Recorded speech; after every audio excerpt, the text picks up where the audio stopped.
Hello everyone, welcome to our channel Love of Biology. Today we are going to learn about an interesting topic, that is human brain anatomy. So brain, it is a complex organ of the body. We know that, right? So it contains billions of neural networks that interact to create the human behavior. Generally brain is divided into hindbrain, midbrain and the forebrain. So first let us go to the forebrain. So here in the diagram you can see the forebrain, cerebrum, and here with the midbrain and the hindbrain. So forebrain contains the olfactory bulb, cerebrum, which is the largest part, and which is divided into cortex and the medulla, and diencephalon. Olfactory bulb will receive the impulse to smell, and cerebrum, it is divided into left and the right hemisphere, which are connected by the corpus callosum. And cerebrum composed of gray matter and the white matter. So here callosum, corpusum you can see. So which will separate the hemispheres, left and right cerebral hemispheres, and cerebrum composed of gray matter or the cortex we call, or white matter or the medulla we call. It is divided into, and the folds also, that is a sulcus and the gyri.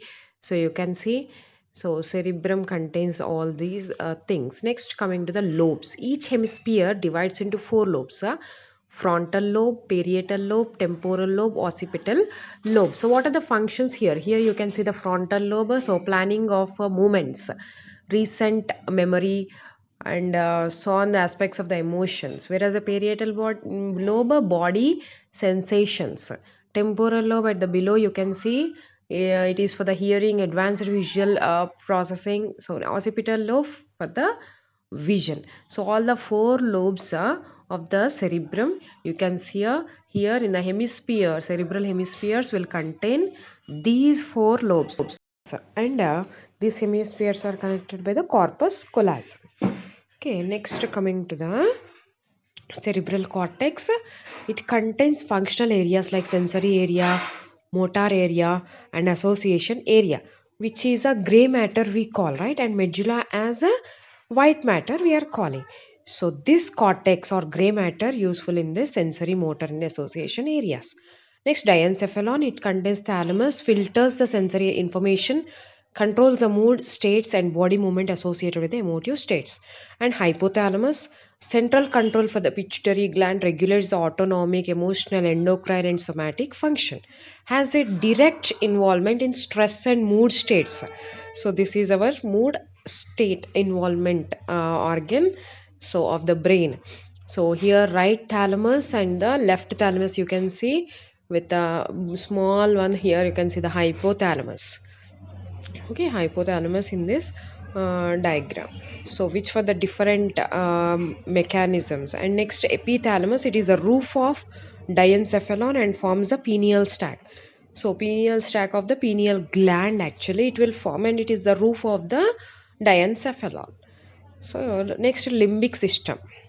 Dala, that mediates and controls the major affective mood states such as friendship, love, affection, fear, aggression, all these. And hippocampus, memory, it is particularly the ability to turn short-term memory into long-term memory. So if it does not work, it leads to the Alzheimer's disease. So these will form the limbic system, amygdala and hippocampus. So for the different mood states, and also for the memory, hippocampus for the memory. Midbrain, it is between diencephalon and the hindbrain. It contains cerebral peduncles and corpora quadrigemina. Corpora quadrigemina contains four optic lobes. It contains. So here you can see the midbrain. So with the peduncles as well as so here the quadrigemina will also be present. So which contains the four optic lobes. So it will form the midbrain. And hindbrain, coming to here you can see cerebellum, pons, and medulla, that is medulla oblongata. So cerebellum, it is the second largest part of the brain. First one is the cerebrum. Here cerebellum is the second largest part. It will regulate the equilibrium, muscle tone, posture, control, fine movement, and coordination of the voluntary muscle movement. What about the pons? They relay station between cerebrum and the cerebellum. Pons have pneumotaxic center. That means which control the respiratory muscle. This is important one. Pons have the pneumotaxic center. So here pons you can see, after that, after cerebellum, which also contains the hemispheres, left and the right hemisphere also present, and pons later medulla oblongata.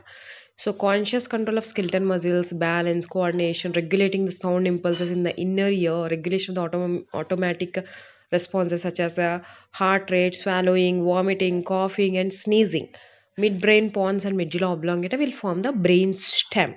Actually, these medulla oblongata, pons also, and midbrain, all these will form the brain stem.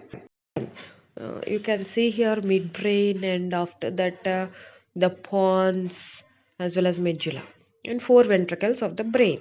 So first and second in the cerebral hemisphere present, and third ventricle in the diencephalon, and fourth in the medulla oblongata. So ventricles and subarachnoid space. So that is a one of the layer of the brain filled with the CSF. CSF is a cerebrospinal fluid, right?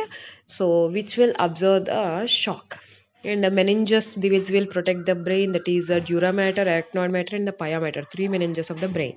And CSF also protects it is a shock absorber and mediation of the blood vessels and brain tissue in exchange of the nutrients. Blood barrier, blood brain barrier, protect the brain from chemicals in the blood, made up of tightly packed endothelial cells or capillaries, making it difficult to penetrate. Thank you for watching. Please subscribe my channel. Thank